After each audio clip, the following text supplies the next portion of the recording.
what were you thinking while Northwestern took 3 timeouts and Lane was out there getting ready to make that kick? I trust Lane. I've played basketball with him for a very long time, so I know he's got that clutch factor in him. I wasn't too worried.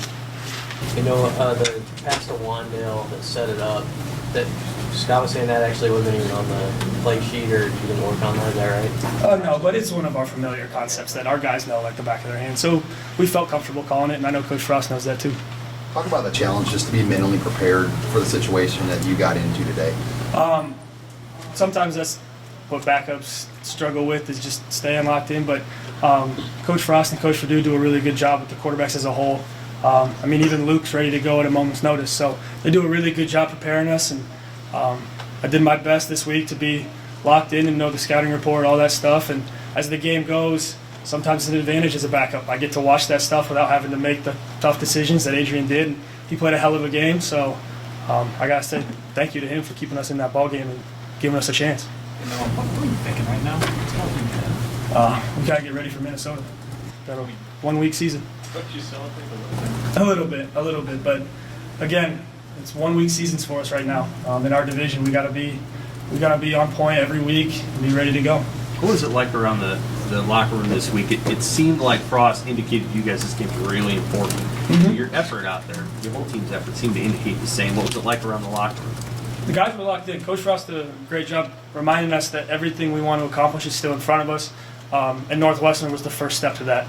He had a really good point this week of where else would you rather be on a Saturday in the fall than in Memorial Stadium playing football with your guys. So I think that's a really good message that our guys latched onto this week and kind of held in their hearts as we practiced and as we were tied up going into the fourth. I think they thrived in that, and I think that was really important for us. How much does that message ring true for you? You know, growing up as close to the stadium as you did, and watching your dad and your uncles play, to be in a place like Memorial Stadium in the fall. No, it's super special, and it's super nice because it was a nice day. It wasn't like cloudy, rainy, or cold, which you always worry about in October. But no, it was super fun. I actually got to see my Uncle John.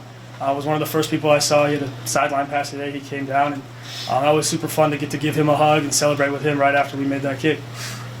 I think it was a year ago when it was just before you played Northwestern. You found out you were eligible. Yeah. Scrambled to get there and all that. What has the last year been like for you from that moment to playing them again a year later? Ups and downs. I mean, it's hard when you go from ineligible to eligible to hurt to this to that. But I think everything really settled down this spring. It felt like normal football again. Practices were competitive. I felt comfortable. I feel rusty. And that's the way this fall has been. So, I mean, there were the ups and downs, but as of late, it's felt pretty steady. How'd you read that clutch gene on McCallum again? I've played basketball since 6th, 7th, 8th grade. We played on Bison, played against each other in summer leagues. I mean, before I knew him as Lane, he was the left-handed shooter from Norfolk that used to bomb us. So I've known that for a while.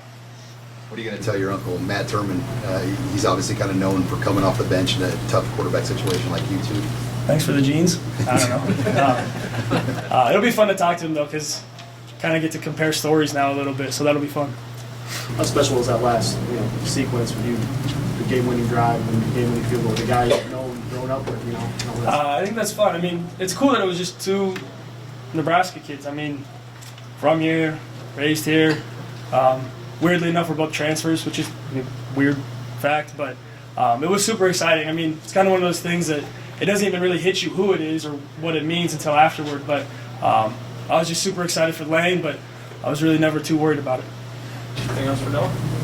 Hey, what were you thinking when Adrian went into the tent and you had a defensive series to get ready, get your mind ready? But walk us through what that was like for you mentally.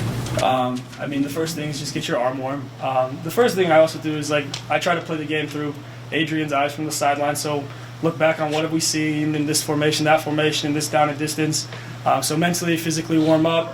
One of the hardest is just getting your legs warmed up, stand around for a long time, got to jump up and down, stretch it out a little bit. But again, I mean, the only thing that any backup should really be thinking about is do your job and give us a chance. But so that was about all that was going through my mind. How just special is Wandale as a true freshman to be a guy that you can put a pass like that up to and he's going to do something with it? Charles, that's what I call him. Charles is a really special kid. He's going to have a really bright future. I think we can all already see that. But he's nice to throw to. Promise you that. Charles. think that's his real name. I'm just kidding. I don't know. I call him Charles. It's just a nickname. You can ask him about that. All good? Okay. Awesome. Thank you, guys.